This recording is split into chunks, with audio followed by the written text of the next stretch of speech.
행복아, 우리 행복아, 엄마 이제 어떻게 살아? 그 소리 끄끄 끊어질 듯 이어지는 딸 아이의 울음소리가 닫힌 방문을 뚫고 제 심장을 갈기갈기 찢어 놓았습니다. 행복하라고 뱃속에서부터 복덩이라고 지어준 그 태명이 지금 딸의 입에서는 세상에서 가장 슬픈 단어가 되어 흘러나오고 있었습니다.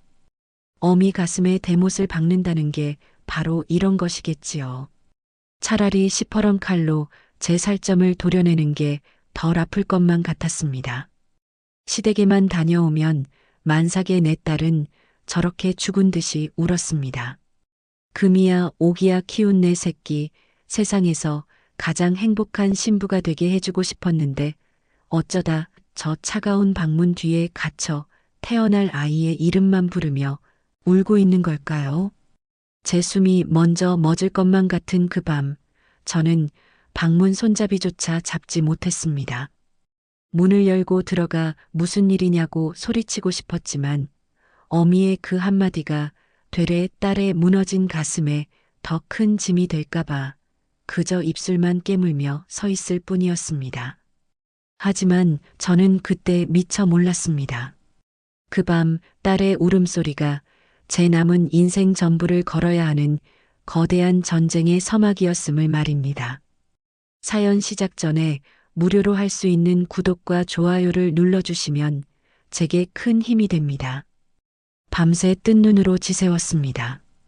딸 아이의 울음소리가 잦아들 무렵에는 동쪽 하늘이 희뿌옇게 밝아오고 있었습니다. 시계는 새벽 5시를 가리키고 있었습니다. 저는 소리 없이 부엌으로 가 쌀을 씻었습니다. 쌀알이 손바닥에 부딪히는 차가운 감촉만이 제가 아직 현실에 붙어 있다는 사실을 깨닫게 해주었습니다. 어제 시장에서 제일 좋은 놈으로 골라온 싱싱한 전복을 꺼내 잘게 다졌습니다. 임신한 딸을 위해, 뱃속 손주를 위해 제가 해줄 수 있는 것은 고작 이런 것뿐이었습니다.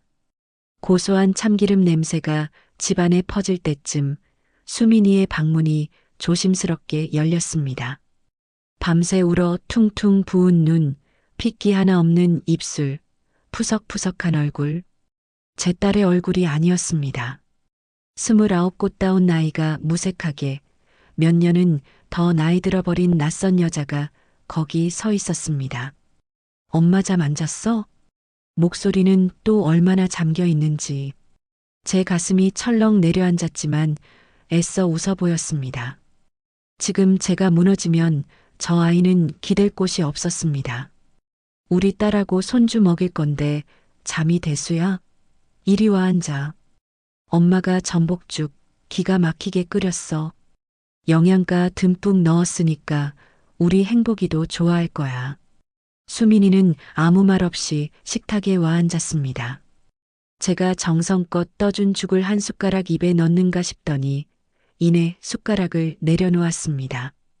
그리고는 제 눈을 피하며 말했습니다. 그 목소리가 미세하게 떨리고 있었습니다. 맛있다, 엄마.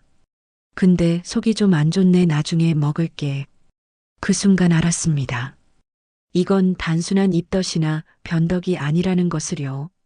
속이 안 좋은 것이 아니라 마음이 무너져 내리고 있는 것이었습니다.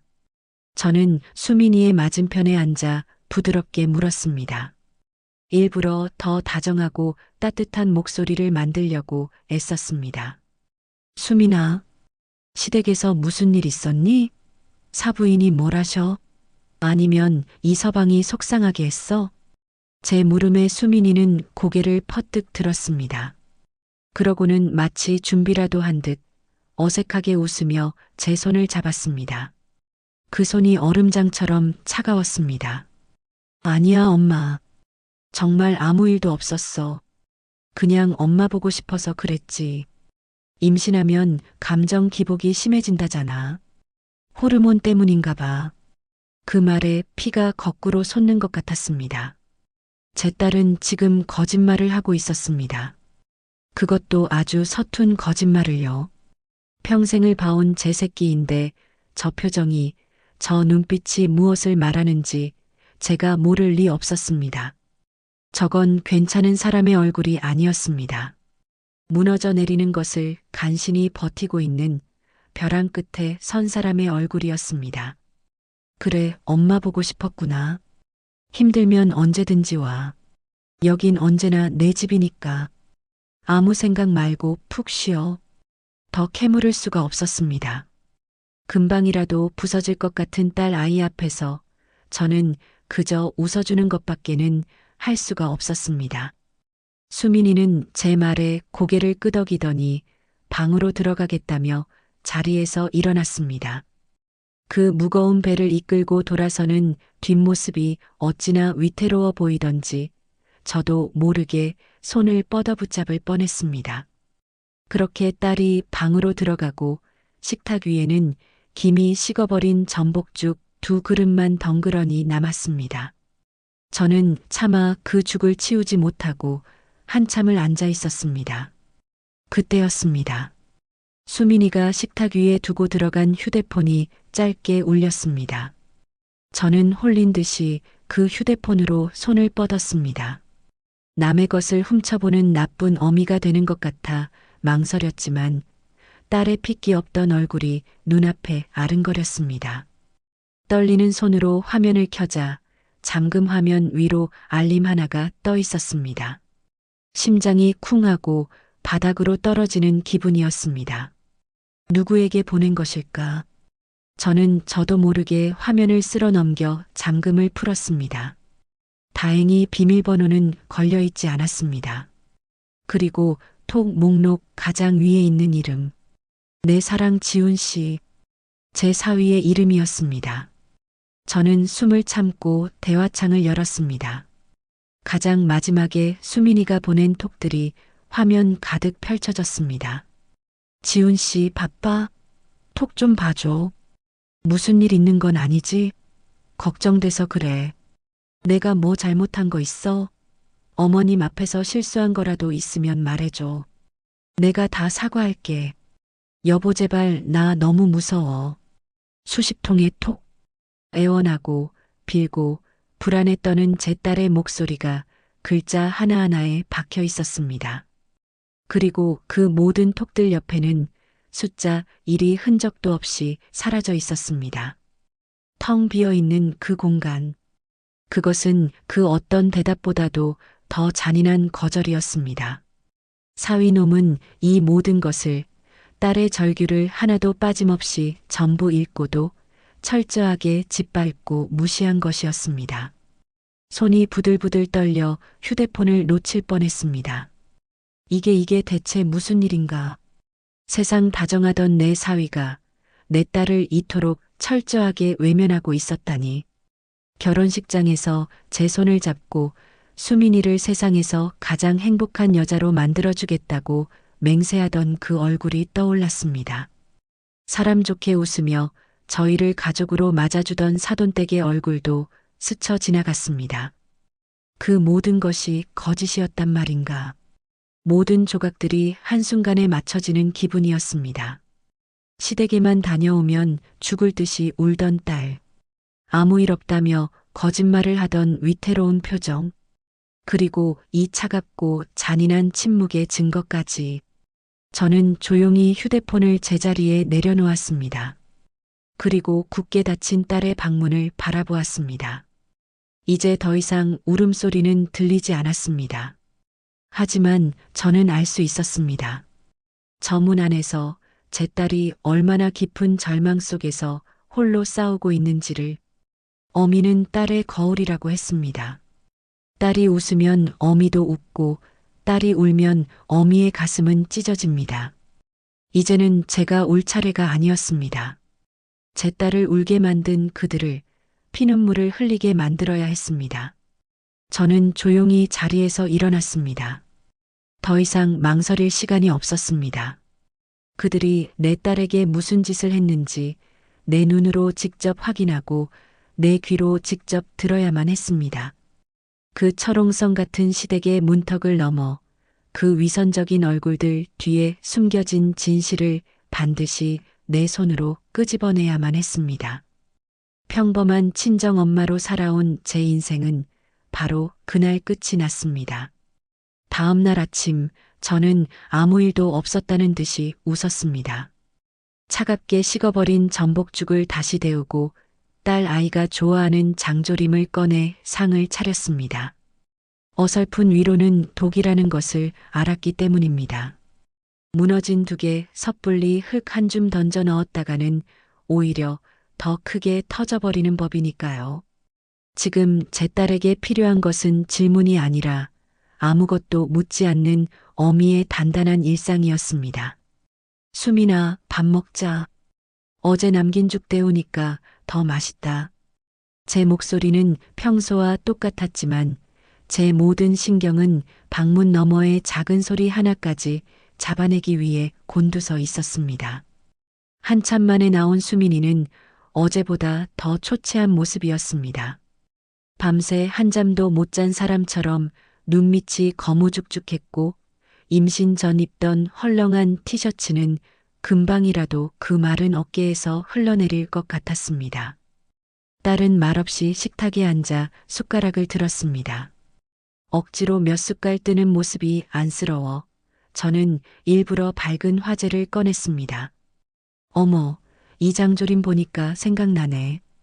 우리 사위, 이거 참 좋아했잖아. 결혼 전에 집에 인사 왔을 때 이거 한 접시를 혼자 다 비웠지.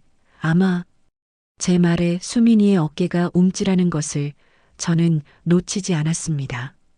딸은 애써 웃으며 대답했습니다. 그랬나 기억 안 나네. 기억이 왜 안 나? 자네가 어찌나 맛있게 먹던지 사부인께서 자기 아들이 엄마가 해준 것보다 장모님 음식을 더 좋아한다고 서운해하셨다지 않니? 이서방도 참 눈치도 없이. 저는 웃으며 사위 녀석의 편을 드는 척 딸의 반응을 살폈습니다. 그 행복했던 기억 앞에서 제 딸이 어떤 표정을 짓는지 보고 싶었습니다. 수민이는 잠시 숟가락을 든 채 허공을 보았습니다.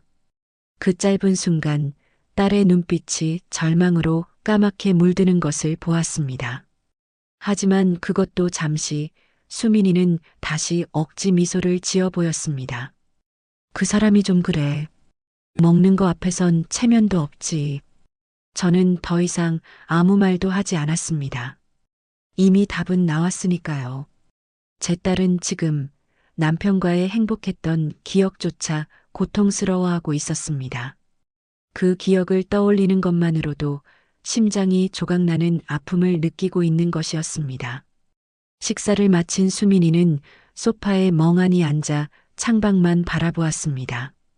불러도 대답이 없고 무슨 생각을 하는지 표정조차 읽을 수 없었습니다. 그때 거실 테이블 위에 놓인 잡지에서 고급 유모차 광고가 눈에 들어왔습니다. 저는 마치 이제야 생각났다는 듯이 잡지를 집어들고 수민이 옆에 앉았습니다. 어머, 수민아. 이것 좀 봐. 요즘 유모차는 이렇게 좋게 나오네. 우리 행복이 태어나면 이런 거 하나 사줘야겠다. 안 그래?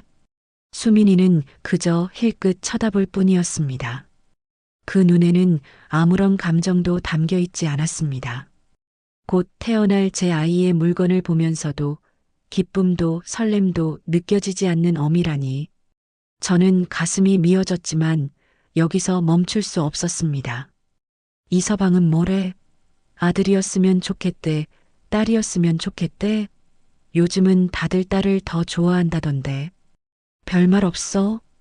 에이, 왜 별말이 없어? 우리 행복이가 얼마나 예쁠 건데.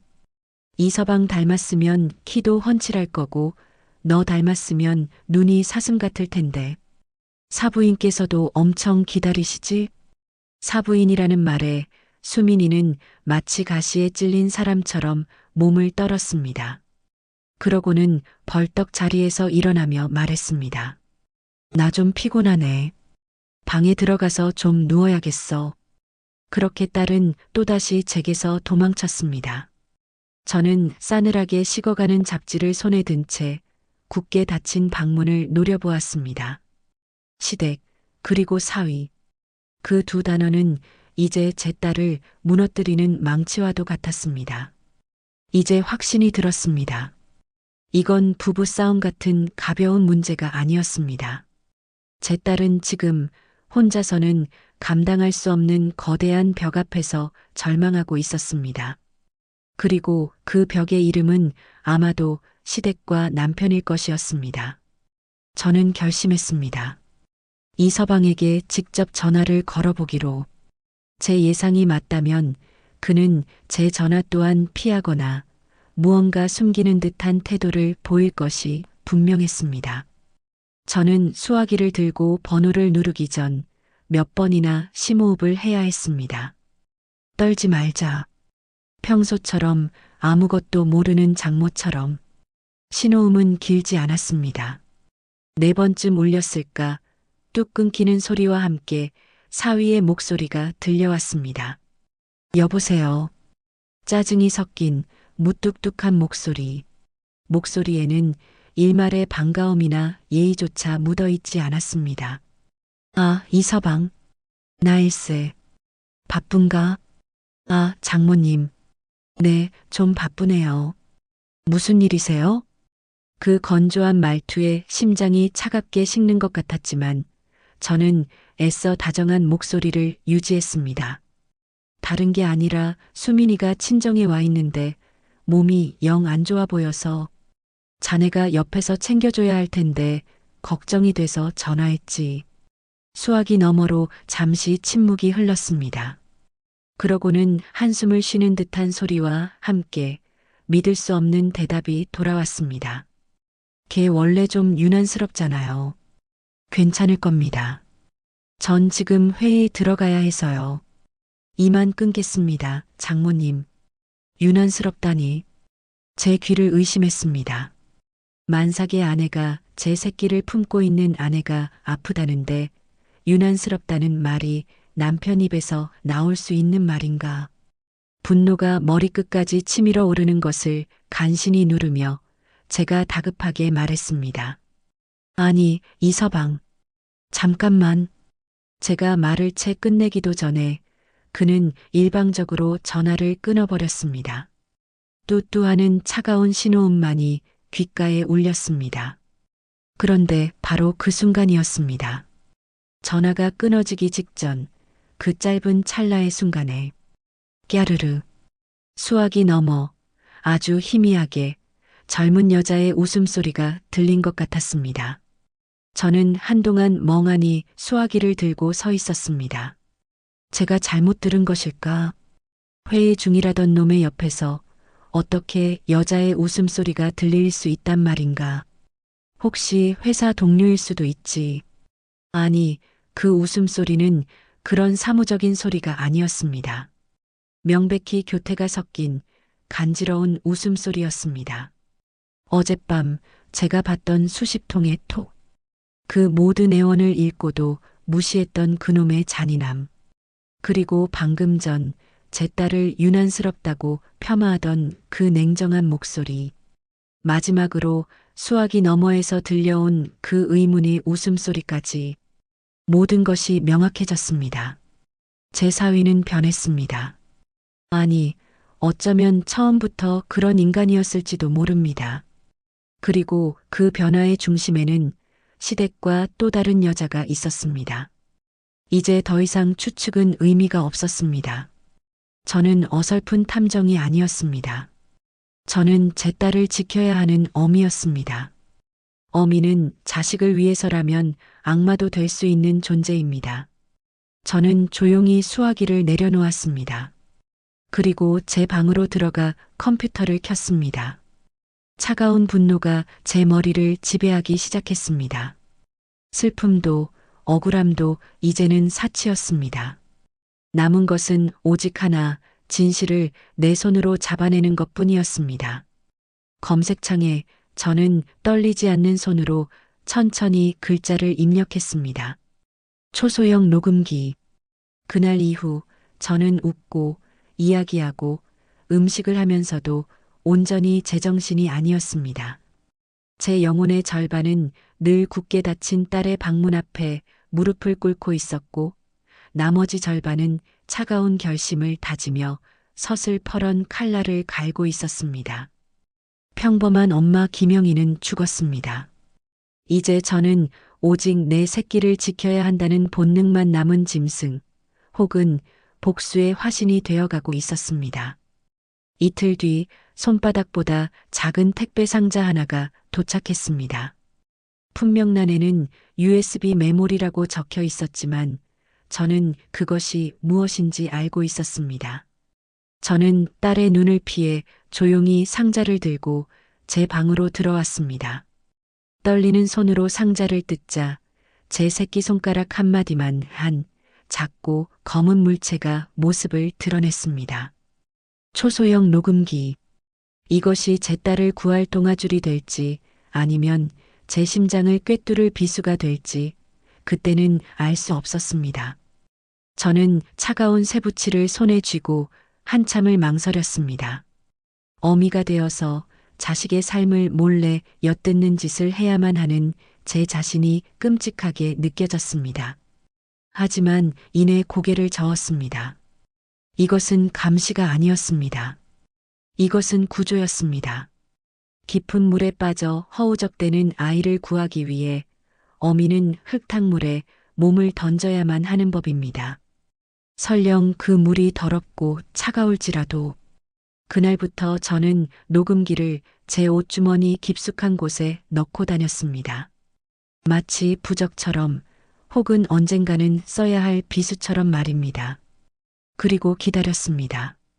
딸이 다시 그 지옥 같은 시댁으로 향하는 날을. 시간은 속절없이 흘렀습니다.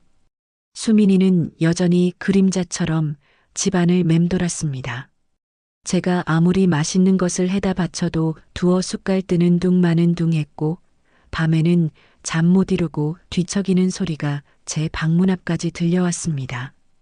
불러도 겨우 고개만 돌리는 딸 아이의 텅 빈 눈을 볼 때마다 제 가슴 속 칼날은 더욱 날카롭게 벼려졌습니다. 그리고 마침내 운명의 날이 왔습니다. 주말 아침 수민이가 창백한 얼굴로 제게 와 말했습니다. 엄마, 나 오늘 저녁에 시댁 가봐야 할 것 같아. 아버님 생신이라 가족들 다 모인대. 올 것이 왔구나. 심장이 쿵 내려앉았지만 저는 태연하게 대답했습니다. 그래, 그럼 가봐야지. 아버님 생신인데 빠질 수 있나? 내가 과일이라도 좀 싸줄까? 내 시어머니 좋아하는 샤인 머스켓 사다 놓은 거 있는데. 저는 일부러 분주하게 움직였습니다. 냉장고에서 과일을 꺼내고 예쁜 보자기를 찾았습니다. 부산을 떠는 제 모습을 본 수민이가 힘없이 말했습니다. 아니야, 엄마. 괜찮아. 그냥 갈게. 무슨 소리야? 빈손으로 가는 법이 어디 있어. 사돈어른 생신인데. 잠깐만 기다려. 엄마가 예쁘게 포장해 줄게. 이것은 제게 주어진 단 한 번의 기회였습니다. 저는 정성껏 과일 상자를 포장하며 수민이에게 말했습니다. 수민아, 엄마가 포장하는 동안 너 가서 가방 좀 가져와 볼래? 차에 두고 내리면 안 되니까 엄마가 과일이랑 같이 챙겨줄게. 아무것도 모르는 딸은 순순히 고개를 끄덕이고는 방으로 들어가 며칠 전 시댁에 들고 갔던 그 가방을 들고 나왔습니다. 제 심장이 미친 듯이 뛰기 시작했습니다. 아이고, 이걸 어쩐다. 포장지가 좀 모자라네. 수민아, 미안한데 저기 안방 서랍에 보면 포장지 여분 좀 있거든. 그것 좀 갖다 줄래? 내가 할게, 엄마. 아니야. 넌 앉아 있어. 무거운 몸으로 뭘 자꾸 움직여. 어서 엄마 좀 갖다 줘. 수민이가 제 등을 떠밀려 안방으로 들어서는 순간 저는 숨을 멈췄습니다. 그리고 주머니 속에서 그 차갑고 단단한 녹음기를 꺼내 들었습니다. 손이 어찌나 떨리는지 몇 번이나 바닥에 떨어뜨릴 뻔했습니다. 저는 재빨리 수민이의 가방을 열었습니다. 그리고 가방 안쪽 작은 주머니의 실밥이 살짝 뜯어진 틈 사이로 녹음기를 깊숙이 밀어 넣었습니다. 마치 끔찍한 범죄라도 저지르는 사람처럼 심장이 목구멍까지 차오르는 것 같았습니다. 녹음기를 넣고 지퍼를 닫기까지 그 짧은 시간이 마치 1년처럼 느껴졌습니다. 제가 겨우 가방을 제자리에 내려놓았을 때 수민이가 포장지를 들고 나왔습니다. 엄마, 이거 맞아? 그거 맞아. 아이고, 우리 딸 고마워. 저는 아무 일도 없었다는 듯이 포장을 마저 했습니다. 제 등은 식은땀으로 축축했지만 제 얼굴은 세상에서 가장 인자한 엄마의 미소를 짓고 있었습니다. 저녁이 되고 수민이가 나갈 채비를 했습니다. 저는 현관까지 따라 나가 딸의 옷매무새를 만져주었습니다. 그리고 딸을 힘껏 끌어안았습니다. 우리 딸 다녀와. 가서 맛있는 거 많이 먹고 무슨 일 있으면 꼭 엄마한테 전화하고. 알았지? 제 목소리가 떨려 나왔습니다. 수민이는 그런 제 마음을 아는지 모르는지 그저 힘없이 고개를 끄덕였습니다. 응, 엄마. 다녀올게. 저는 차에 올라타는 딸의 뒷모습을 그리고 그 아이의 어깨에 들쳐 메인 그 가방을 눈물이 터져 나올 것 같은 심정으로 바라보았습니다. 이제 주사위는 던져졌습니다. 차가 떠나고 저는 그 자리에 한참을 서 있었습니다. 마치 사지로 제 새끼를 떠나보낸 어미처럼 온몸의 힘이 쭉 빠져나갔습니다. 집으로 돌아와 저는 거실 바닥에 그대로 주저앉아 버렸습니다. 그리고 기도했습니다. 제발, 제발 아무 일도 없게 해주십시오. 제가 잘못 생각한 것이게 해주십시오. 녹음기 안에 그저 평범하고 다정한 가족들의 대화 소리만 담겨 있게 해주십시오. 저를 의심 많고 못된 어미라고 욕하셔도 좋으니 제발 제 딸이 더 이상 상처받지 않게 해주십시오. 저는 그렇게 제 인생에서 가장 길고 어두운 밤을 홀로 맞이하고 있었습니다. 시계의 초침 소리가 천둥처럼 귀를 때렸습니다. 1시간, 2시간 시간이 흐를수록 제 속은 새까맣게 타들어갔습니다. 거실을 수십 번, 수백 번 오갔지만 불안한 마음은 좀처럼 가라앉지 않았습니다. 차라리 지금이라도 달려가 딸의 가방을 빼앗아 오고 싶었습니다. 이 모든 것이 그저 늙은 어미의 못된 의심이기를 제 기도가 하늘에 닿기를 애타게 바랐습니다. 밤 11시가 넘었을까? 현관문 비밀번호 누르는 소리가 들렸습니다. 저는 벌떡 일어나 현관으로 달려나갔습니다. 문을 열고 들어서는 딸의 얼굴을 보는 순간 제 심장이 쿵 하고 떨어졌습니다.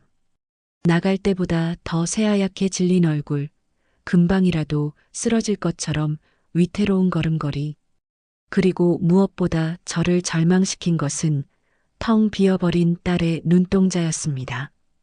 영혼이 모두 빠져나가 껍데기만 남은 사람처럼 그 눈에는 아무런 빛도 담겨 있지 않았습니다. 수민아, 왔어? 늦었네. 저녁은 먹었고? 응. 딸은 제 질문에 단 한마디로 대답하고는 신발도 제대로 벗지 않은 채 비틀거리며 제 방으로 향했습니다. 그 뒷모습에 대고 저는 차마 아무 말도 할 수 없었습니다. 다만 딸의 어깨에 힘없이 걸쳐진 가방에서 눈을 뗄 수가 없었습니다. 저 안에 모든 진실이 담겨 있었습니다. 수민이가 방문을 닫고 들어간 뒤 저는 한참을 그 앞에 서 있었습니다. 지금 당장이라도 문을 부수고 들어가 가방을 빼앗고 싶었습니다. 하지만 저는 참아야 했습니다. 지금은 아니었습니다. 딸에게 잠시나마 지옥 같은 현실을 잊을 시간이 필요했습니다. 저는 조용히 제 방으로 들어가 문틈으로 딸의 방문을 지켜보았습니다. 1시간쯤 지났을까 방 안의 불이 꺼졌습니다. 저는 고양이처럼 소리 없이 거실로 나갔습니다. 그리고 딸 아이가 소파 위에 아무렇게나 던져두고 들어간 가방으로 다가갔습니다. 가방을 집어드는 제 손이 사시나무처럼 떨렸습니다. 지퍼를 여는 소리가 오늘따라 왜 이리도 크게 들리는지 자고 있는 딸이 깰까봐 숨조차 제대로 쉴 수 없었습니다. 가방 안쪽 제가 녹음기를 숨겨두었던 작은 주머니에 손을 넣었습니다. 차갑고 단단한 감촉. 그것이 손가락 끝에 닿는 순간 저는 저도 모르게 안도의 한숨을 내쉬었습니다.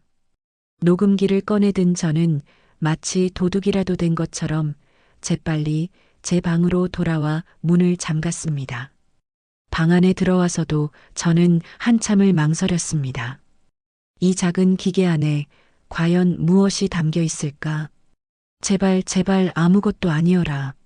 사돈네 식구들의 웃음소리, 즐거운 대화 소리만 담겨 있어라. 그러면 내가 이 못된 의심을 한 죄로 평생을 속죄하며 살겠다. 떨리는 손으로 이어폰을 귀에 꽂고 재생 버튼을 눌렀습니다. 지지직. 처음에는 잡음만이 들려왔습니다. 그러다 이내 익숙한 목소리들이 귓가를 파고들기 시작했습니다. 아이고, 우리 며느라가 왔구나. 어서 오너라. 몸도 무거운데 힘들었지? 사부인 최 여사의 목소리였습니다. 꿀처럼 달콤하고 비단처럼 부드러운 목소리. 아니에요, 어머님. 괜찮아요. 아버님, 생신 축하드려요. 제 딸 수민이의 목소리. 그러나 그 목소리는 잔뜩 주눅이 들어 미세하게 떨리고 있었습니다. 그래, 고맙다. 너희 엄마가 보냈다는 과일 참 탐스럽더라. 역시 안사돈은 뭘 해도 야무지셔. 사돈 어른의 목소리였습니다.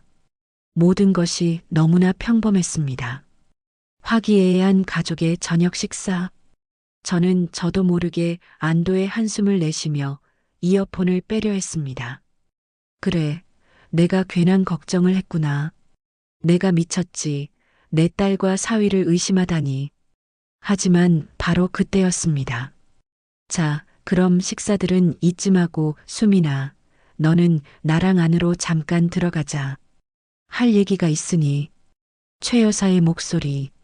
조금 전과는 비교도 할 수 없을 만큼 싸늘하고 날카로운 목소리였습니다.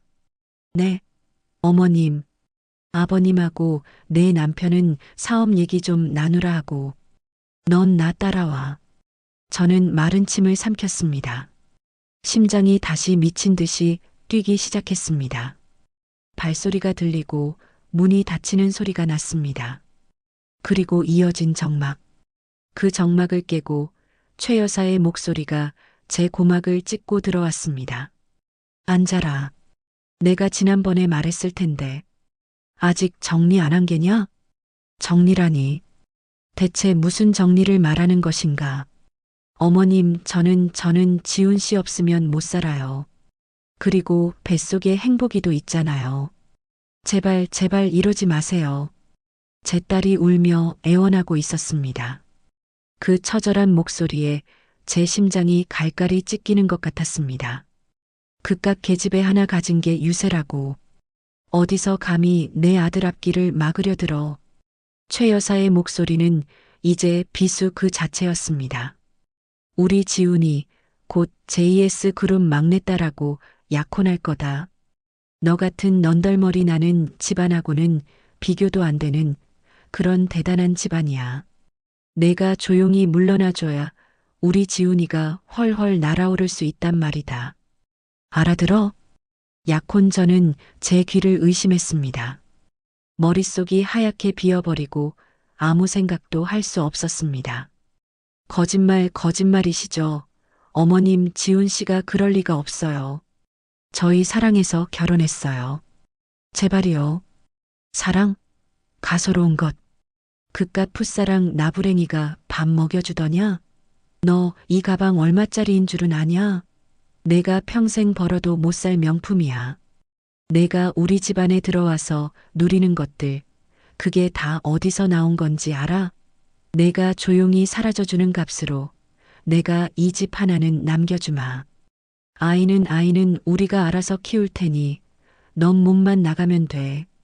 저는 숨을 쉴 수가 없었습니다. 세상이 무너져 내리는 기분이었습니다.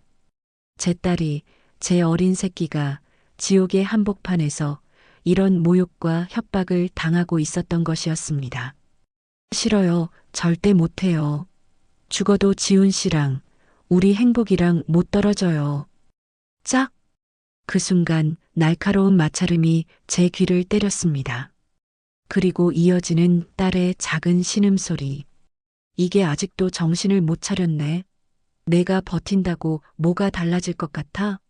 이미 내 남편 마음은 떠났어. 그 애한테 푹 빠져서 너랑 뱃속에 내 새끼는 짐 덩어리 취급한 지 오래라고. 너만 없어지면 돼. 너만. 분노로 온몸이 떨려왔습니다.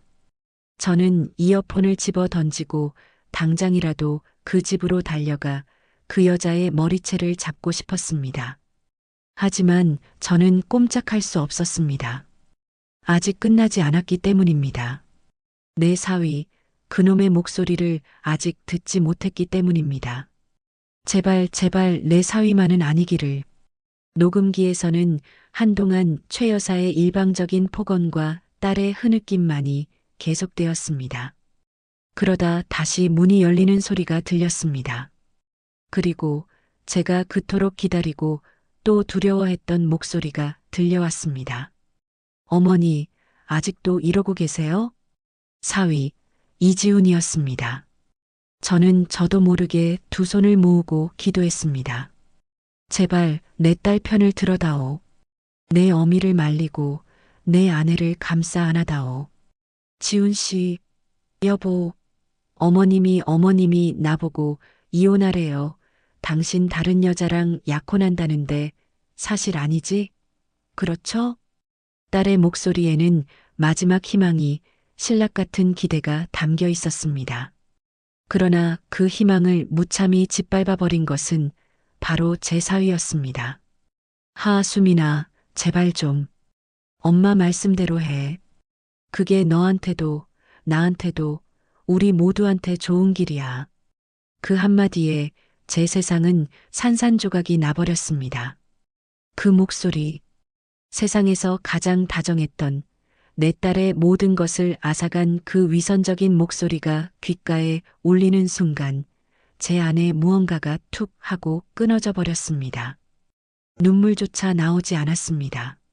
슬픔이라는 감정마저 사치처럼 느껴질 만큼 머릿속은 차가운 분노로 가득 찼습니다. 이어폰 너머로 제 딸의 처절한 울음소리가, 그 인간들의 잔인한 목소리가 계속해서 흘러나왔지만 제게는 더 이상 아무것도 들리지 않았습니다. 저는 기계처럼 녹음기의 정지 버튼을 눌렀습니다. 그리고 소리 없이 거실로 나갔습니다. 칠흑 같은 어둠 속에서 저는 굳게 닫힌 딸의 방문을 한참 동안 바라보았습니다. 저 문 안에서 내 새끼는 지금 어떤 심정으로 누워 있을까? 사랑했던 남편과 어미처럼 따랐던 시어머니에게 버림받고 뱃속의 아이까지 빼앗길 위기에 처한 채로 그 작은 몸으로 이 모든 절망을 어떻게 감당하고 있을까? 가슴 속에서 뜨거운 불길이 치솟았습니다. 당장이라도 달려가 그들의 머리채를 잡고 내 딸이 겪은 고통을 1000배, 10,000배로 되갚아주고 싶었습니다. 하지만 저는 주먹을 꽉 쥐었습니다. 감정적인 분노는 아무것도 해결해주지 못합니다. 그들은 이미 악마가 되어 있었습니다. 악마를 잡으려면 나 또한 악마보다 더 지독하고 냉철해져야만 했습니다. 날이 밝기를 기다려 저는 조용히 외출 준비를 했습니다. 밤새 한숨도 자지 못했지만 조금도 피곤하지 않았습니다. 오히려 정신은 얼음장처럼 차갑고 맑았습니다. 옷장 가장 깊숙한 곳에서 가장 단정하고 값비싸 보이는 옷을 꺼내 입었습니다. 어설프고 불쌍한 피해자의 엄마처럼 보이고 싶지 않았습니다. 기품 있고 당당하게 내 딸의 존엄을 되찾아올 전사처럼 보여야 했습니다. 집을 나서기 전 저는 잠든 딸의 방문을 열고 가만히 얼굴을 들여다보았습니다. 눈물 자국이 얼룩진 창백한 얼굴. 곤히 잠든 모습이 아니라 기절하듯 쓰러져 있는 모습에 가까웠습니다. 저는 딸의 이마를 한번 쓸어주고는 조용히 속삭였습니다. 수민아, 조금만 버텨. 이 어미가 다 끝내줄게. 제가 향한 곳은 서초동 법조타운이었습니다. 수소문 끝에 알아낸 이혼 소송에서 단 한 번도 져본 적이 없다는 여성 변호사의 사무실. 문을 열고 들어서자 단정하게 머리를 빗어넘긴 40대의 여성이 저를 맞았습니다. 박수민 씨 어머니 되시죠? 앉으세요. 저는 변호사 앞에 앉아 가방에서 작은 녹음기 하나를 꺼내 테이블 위에 올려놓았습니다. 이것부터 들어주십시오. 변호사는 의아한 표정을 지었지만 이내 제가 건넨 이어폰을 귀에 꽂았습니다. 그리고 녹음기를 재생했습니다. 최 여사의 가식적인 목소리부터 제 딸의 애원, 그리고 그 모든 것을 짓밟아버린 이서방의 잔인한 한마디까지. 녹취가 재생되는 동안 변호사의 표정은 점점 굳어갔습니다. 인자하던 첫인상은 온데간데 없이 날카롭고 냉철한 법률가의 눈빛으로 변해 있었습니다. 모든 녹음이 끝나고 변호사는 조용히 이어폰을 내려놓았습니다. 그리고 저를 똑바로 바라보며 말했습니다. 어머님, 이건 아주 명백하고 강력한 증거입니다. 유책 사유가 저들 부부에게 있음을 입증하고도 남습니다. 이혼은 물론이고 위자료와 재산 분할에서도 저희가 압도적으로 유리합니다. 하지만 저는 고개를 저었습니다. 변호사님, 저는 단순히 이혼을 하려고 온 게 아닙니다. 제 말에 변호사가 의아한 표정을 지었습니다. 저는 차가운 목소리로 말을 이었습니다. 제 딸은 저들에게 모든 것을 빼앗겼습니다. 사랑, 믿음, 그리고 한 여자로서의 존엄성까지. 뱃속의 아이 앞에서 남편과 시어머니에게 짐 덩어리 취급을 받으며 쫓겨나야 했습니다. 돈 몇 푼으로 이 상처가 아물 것 같습니까? 저는 그들에게 똑같이 갚아주길 원합니다. 아니, 그 이상으로요. 그들이 제 딸의 인생을 송두리째 망가뜨렸듯 저 역시 그들의 인생을 뿌리부터 뽑아버릴 겁니다. 법이 허용하는 가장 잔인하고 가장 고통스러운 방법으로요. 제 눈빛에서 무언가를 읽었는지 변호사는 자세를 고쳐 앉았습니다. 그리고는 낮은 목소리로 물었습니다. 원하시는 게 구체적으로 무엇입지 어머님? 우선 이혼. 하지만 곱게는 안 됩니다. 이서방, 그놈의 사회적 명예, 직장, 그리고 새로 얻으려던 그 대단하다는 지방까지 모든 것을 잃게 만들 겁니다. 그 상간녀라는 여자도 마찬가지입니다. 남의 가정을 파탄낸 대가를 톡톡히 치르게 해야 합니다. 그리고 최 여사, 제 딸에게 가했던 모든 모욕과 폭행에 대한 책임을 묻고 싶습니다. 마지막으로 그들이 가진 모든 것을 빼앗아 와야 합니다. 제 딸과 곧 태어날 제 손주가 평생을 넉넉하게 살아갈 수 있도록. 제 말을 듣는 동안 변호사의 눈이 가늘어졌습니다. 그녀는 잠시 생각에 잠기더니 이내 결심한 듯 입을 열었습니다. 알겠습니다.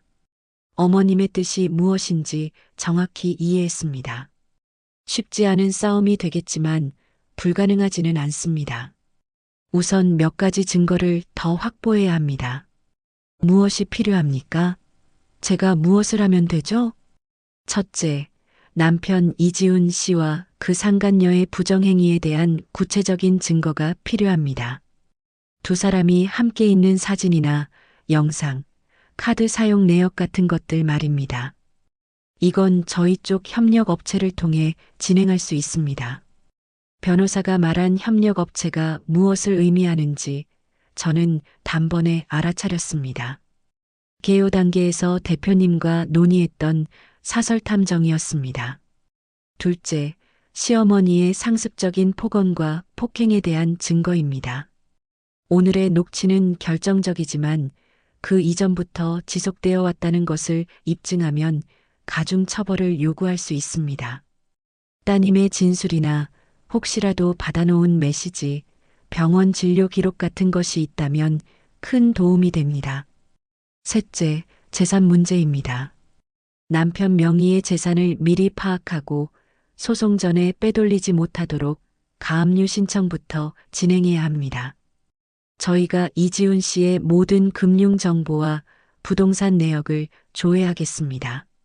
변호사의 말은 막힘이 없었고 그 목소리에는 강한 자신감이 묻어 있었습니다. 저는 어둠 속에서 한 줄기 빛을 본 기분이었습니다. 그럼 저는 뭘 하면 되겠습니까? 어머님께서는 지금처럼 아무것도 모르는 척 따님을 보살펴 주시면 됩니다. 그리고 따님이 안정을 되찾으면 차분하게 대화를 시도해 보십시오.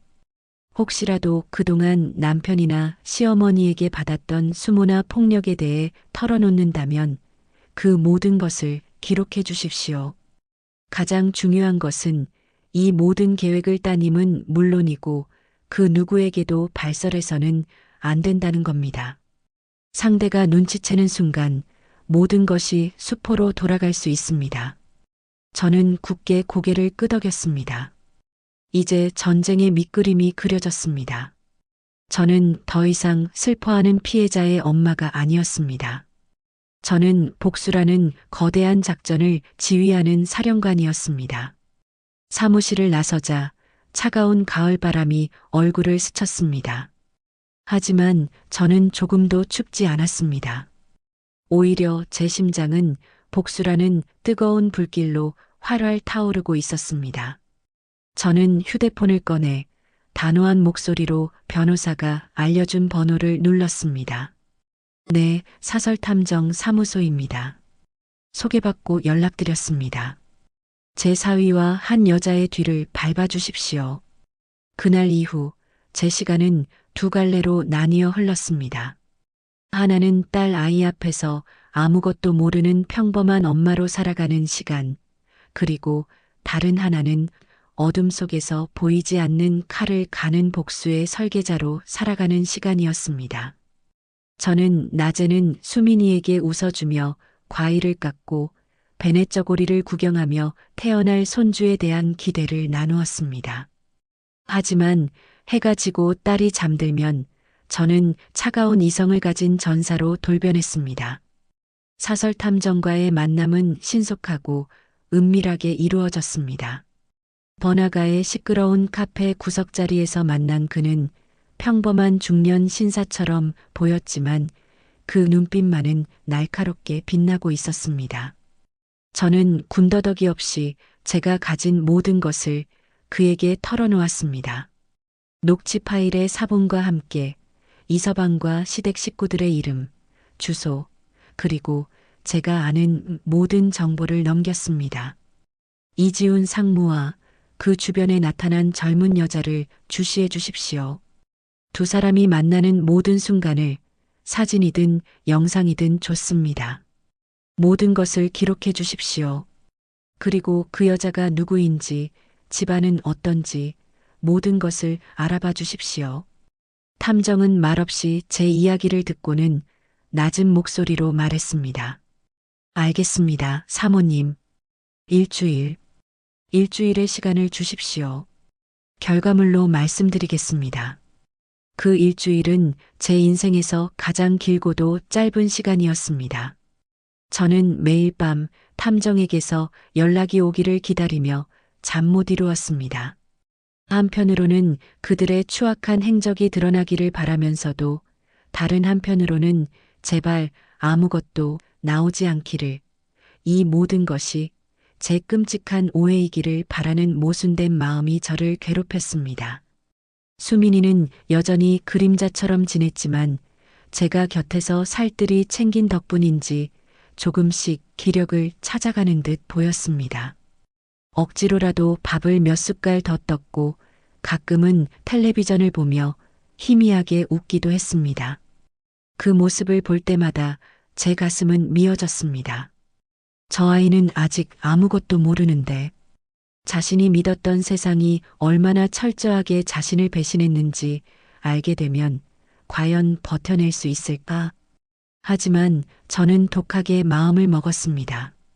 잠시 아프더라도 썩은 살은 도려내야만 새살이 돋는 법입니다.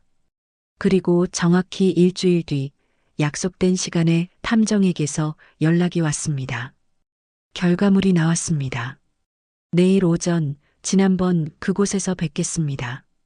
짧은 문자였지만 저는 그 너머의 묵직한 의미를 직감할 수 있었습니다.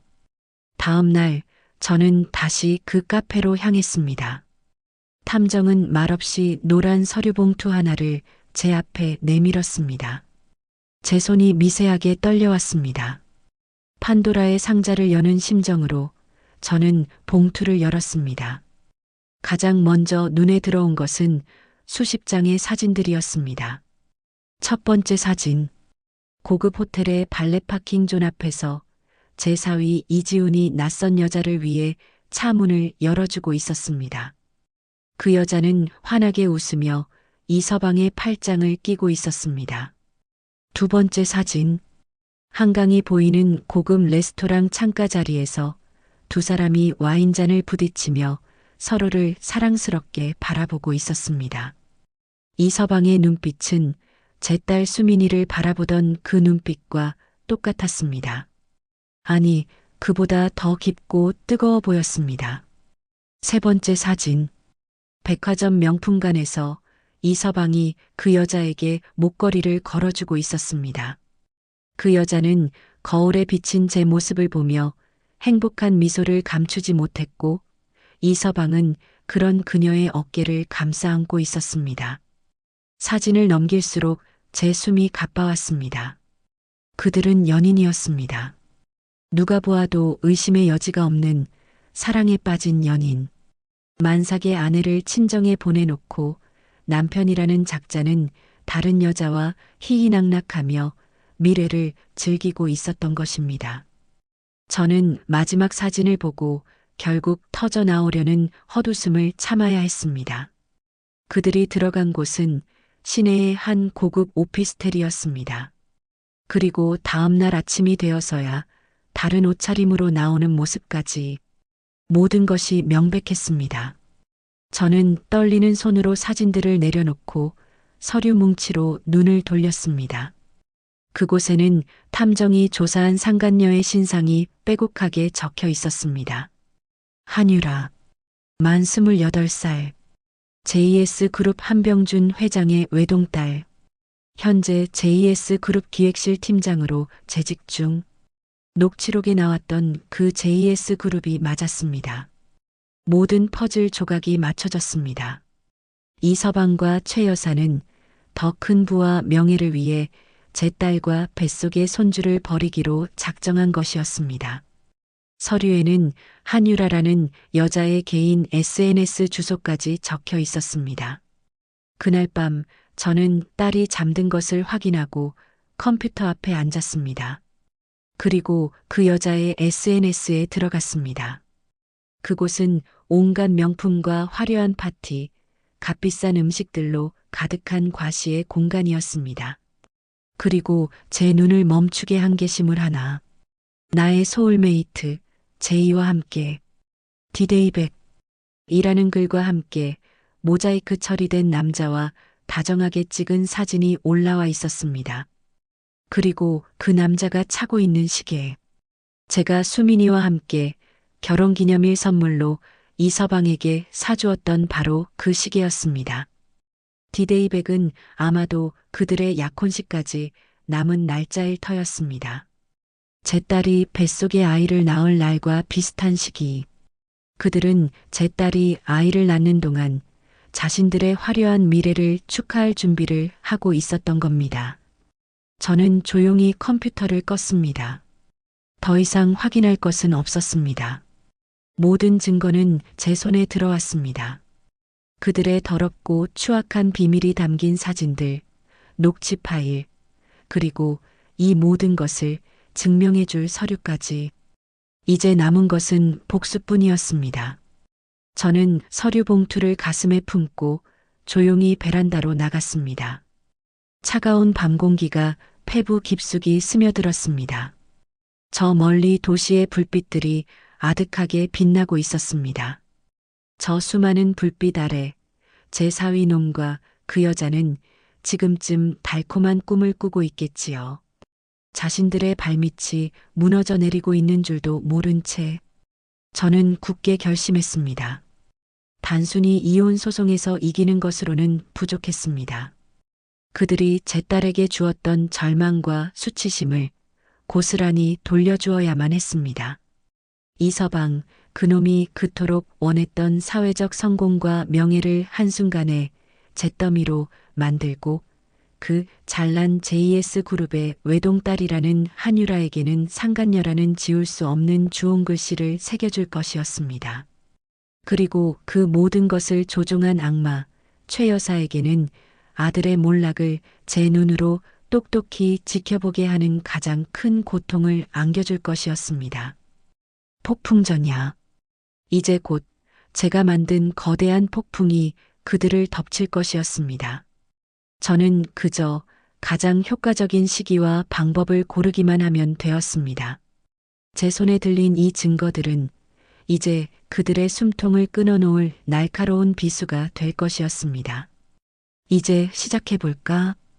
저는 어둠이 내린 거실에 홀로 앉아 제 손에 들린 2개의 봉투를 내려다보았습니다.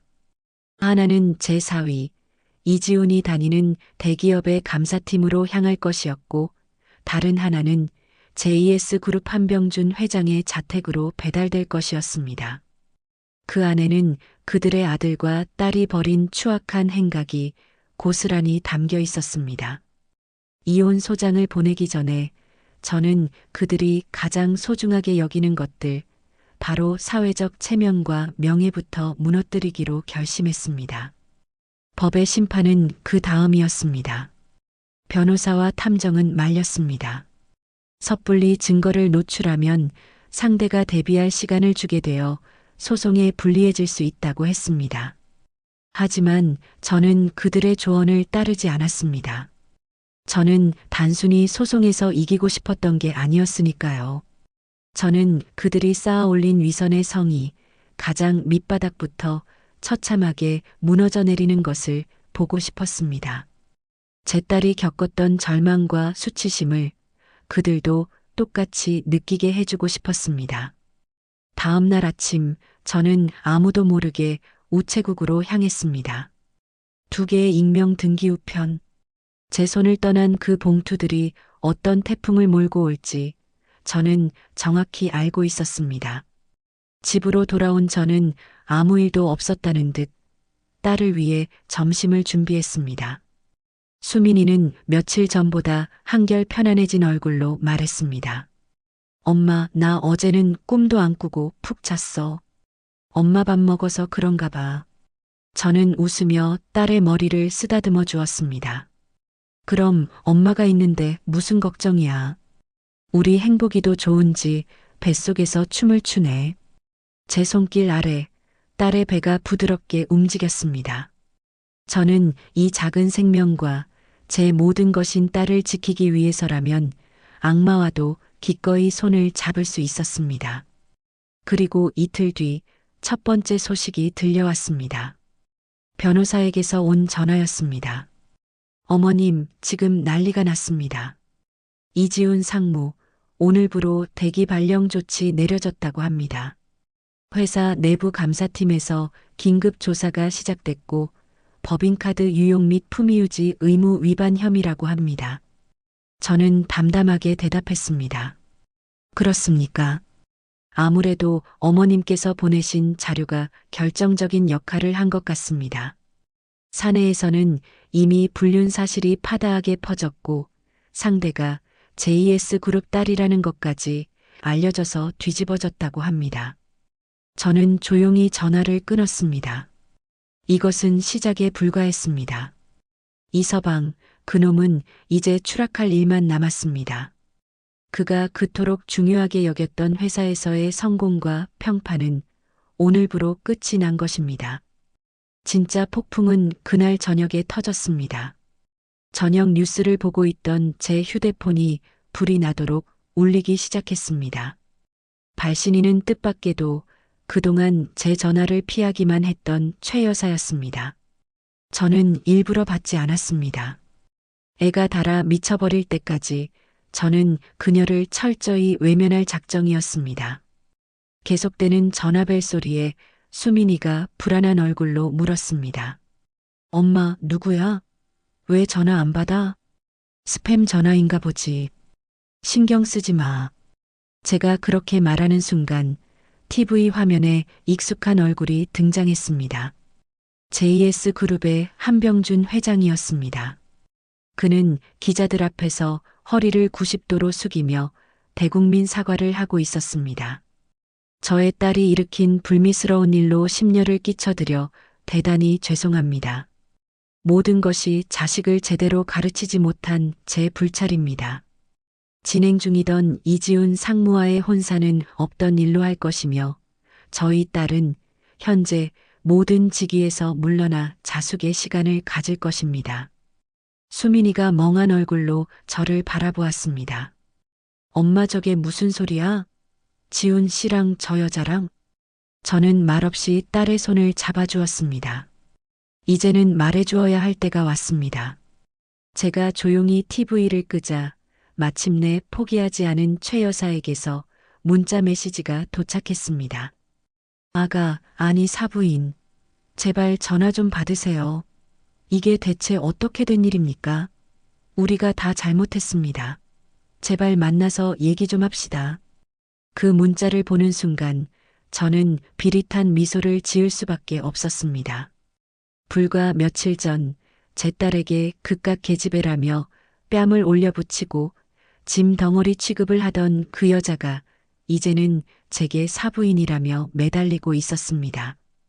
저는 그 문자를 캡처해서 변호사에게 보냈습니다. 그리고 수민이를 돌아보았습니다. 제 딸은 여전히 충격에서 벗어나지 못한 채 넋이 나간 표정으로 저를 바라보고 있었습니다. 수민아, 엄마, 미안하다. 엄마가 미리 말해주지 못해서. 저는 가방에서 그동안 모아두었던 모든 것을 꺼냈습니다. 이서방과 한유라가 호텔과 레스토랑을 드나들던 사진들, 그리고 그날의 끔찍한 대화가 담긴 녹음기까지. 이걸 내게 보여주게 될 줄은 몰랐다.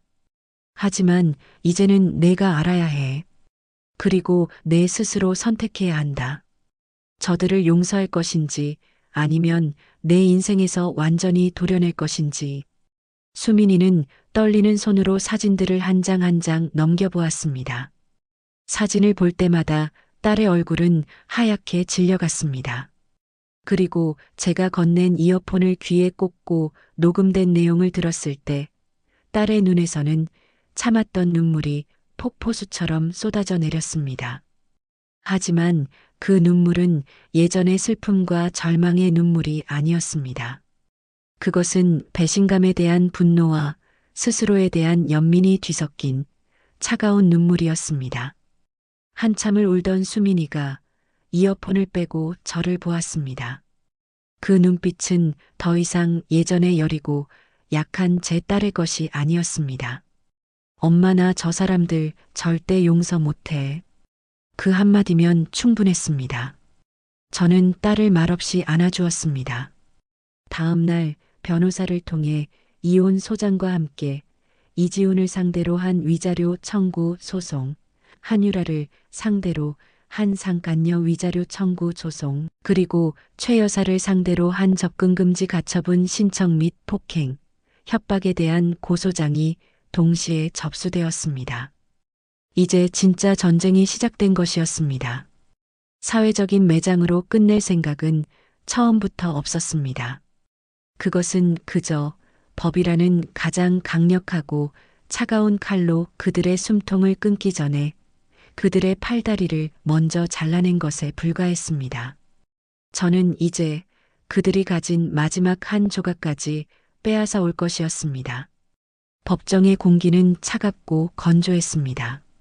방청석 한쪽에는 최 여사와 그의 남편이, 다른 한쪽에는 한병준 회장 부부가 망연자실한 표정으로 앉아 있었습니다. 증인석에 앉은 제4위, 아니, 이제는 남이 될 이지우는 핏기 하나 없는 얼굴로 고개를 숙이고 있었습니다. 모든 증거가 공개될 때마다 법정 안은 낮은 탄식과 경악의 소리로 가득 찼습니다. 우리 측 변호사는 한치의 흔들림도 없는 목소리로 그들이 저지른 모든 죄를 낱낱이 밝혔습니다. 만삭의 아내에게 쏟아부은 폭언과 협박이 담긴 녹취록, 다른 여자와 미래를 즐기는 사진들, 그리고 그 모든 것을 조직적으로 공모한 정황까지. 상대 측 변호사는 어떻게든 상황을 막아보려 애썼지만 명백한 증거들 앞에서 그들의 변명은 궁색하기 짝이 없었습니다. 판결은 길지 않았습니다. 판사는 엄숙한 목소리로 판결문을 읽어 내려갔습니다. 피고 이지훈과 원고 박수민은 이혼한다. 혼인 파탄의 주된 책임은 피고 이지훈에게 있으므로 피고는 원고에게 위자료 3억 원을 지급한다. 또한 혼인 기간 중 형성된 재산의 50%를 원고에게 분할한다. 자녀의 친권 및 양육권은 원고 박수민에게 있으며 피고는 자녀가 성년이 될 때까지 매월 양육비 300만 원을 지급하라. 또한 피고 한유라는 원고의 정신적 고통에 대한 책임이 인정되므로 원고에게 위자료 5천만 원을 지급하라. 피고 최 여사의 상습적 폭언 및 협박 혐의는 별도의 형사재판으로 진행될 것이며 재판이 끝날 때까지 원고와 그 가족에게 100m 이내 접근을 금한다. 모든 것이 끝나는 순간이었습니다. 최 여사는 법정 바닥에 주저앉아 통곡했고 한병준 회장은 분노를 참지 못하고 이지훈을 노려보았습니다. 이지훈은 그저 멍하니 텅 빈 눈으로 허공만 바라보고 있었습니다. 모든 것을 잃은 자의 모습이었습니다. 제 옆에 앉아있던 수민이는 조용히 눈물을 흘렸습니다. 하지만 그 눈물은 더 이상 슬픔의 눈물이 아니었습니다. 길고 어두웠던 터널을 지나 마침내 빛을 보게 된 자의 안도의 눈물이었습니다. 저는 말없이 딸의 어깨를 감싸 안았습니다. 법정을 나서자 최 여사가 미친 사람처럼 제게 달려들었습니다. 사부인, 아니, 이 여편네야. 내가 어떻게 우리 아들 인생을 이렇게 망쳐놓을 수가 있어. 하지만 그녀는 제게 닿기도 전에 법원 경위들에게 제지당했습니다. 저는 그런 그녀를 차갑게 내려다보며 말했습니다. 내 딸 인생을 망친 건 당신들이야. 당신들이 뿌린 씨앗을 당신들이 거둔 것뿐이라고. 그 말을 끝으로 저는 수민이의 손을 잡고 그 지옥 같은 곳을 빠져나왔습니다. 차가운 법원 건물을 등지고 쏟아지는 햇살을 맞는 순간 저는 비로소 숨을 제대로 쉴 수 있었습니다. 모든 것이 끝났습니다. 몇 달의 시간이 흘렀습니다.